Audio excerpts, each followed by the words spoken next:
you feel like you belong to your country, to the roots, to your ancestors.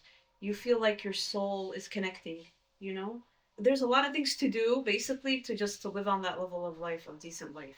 How would you feel if you got a phone call and they tell you, "Oh, you have lost all your family in an earthquake or in an airstrike or in a hurricane." That's a normal disaster. Yeah, but this is not a normal disaster because it's in a human's hands, you know? Like, oh, they die in an earthquake. Oh, earthquake, it's natural.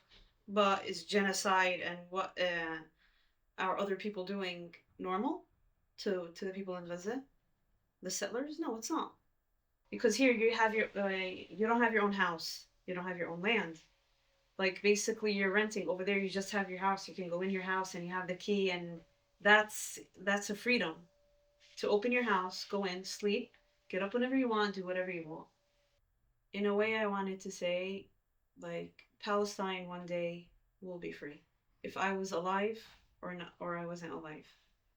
Yeah. But one day it will be free. If it wasn't my generation, it will be the generations that's after me, because that's known in our Quran and our Sunnah that Palestine will be free from the river to the sea.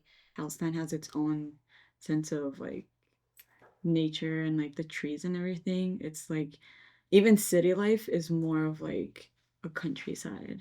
So like the nature there is so beautiful. I think my biggest like memory from childhood is like how they used to make bread on like fire outside in the garden, and like everybody would just like eat from their gardens, and like my grandparents would do that for us. And since I lived in a city, like that was like my dream to see. Just remember that the war it's not over.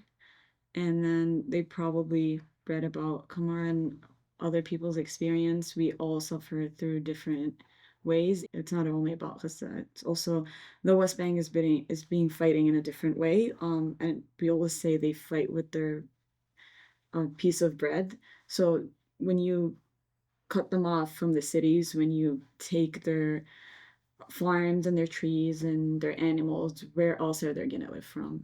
We have to remember that Palestinians, over 75% of them, live from the money they get from their lands and then from their animals. They're mostly farmers. So if we're cutting that from them, then where else are they going to live from? So that's also another war that they're fighting secretly.